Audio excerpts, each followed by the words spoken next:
Hello बच्चों, so the question is which of the following four statement is false.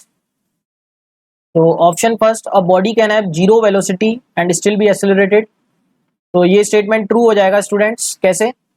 अगर हम बात करें मोशन अंडर ग्रेविटी की, अगर हम एक बॉल को ऊपर फेंकते हैं तो मैक्सिमम हाइट पर जब वो अपनी पहुंचती है टॉप मोस्ट पॉइंट पर, तो उसकी वेलोसिटी कितनी हो जाती है? जीरो। बट उसके पास एक्सेलरेशन होता है in vertically downward direction, that is ji.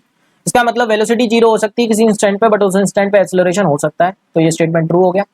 Second statement check कर लेते हैं, अ body can have constant velocity and still have varying speed. अगर हम बात करें वेलोसिटी कांस्टेंट है स्टूडेंट्स, अगर वेलोसिटी हमारी कांस्टेंट है तो वेलोसिटी के पास क्या क्या होता है? मैग्नीट्यूड होता है एंड डायरेक्शन होता है। तो अगर वेलोसिटी कांस्टेंट है, इसका मतलब ना तो मैग्नीट्यूड चेंज कर सकता है ना डायरेक्शन, तभी वो कांस्टेंट होगी।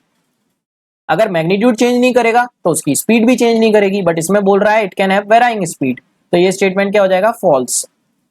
ठीक है, नेक्स्ट स्टेटमेंट चेक कर लेते हैं, अ body can have constant speed and still have a varying velocity. हाँ, हो सकता है पॉसिबल, क्योंकि अगर हमारी स्पीड कांस्टेंट होगी स्टूडेंट्स, अगर हमारी स्पीड कांस्टेंट होगी तो उसने डायरेक्शन के बारे में कुछ नहीं बताया, तो डायरेक्शन चेंज हो सकती है, और डायरेक्शन जैसे ही चेंज हुई तो वेलोसिटी चेंज हो जाएगी, क्योंकि वेलोसिटी के पास डायरेक्शन होती है। वेलोसिटी में कोई भी एक चेंज हुई तो वो चेंज हो जाएगी। तो ये स्टेटमेंट भी ट्रू हो जाएगा हमारा।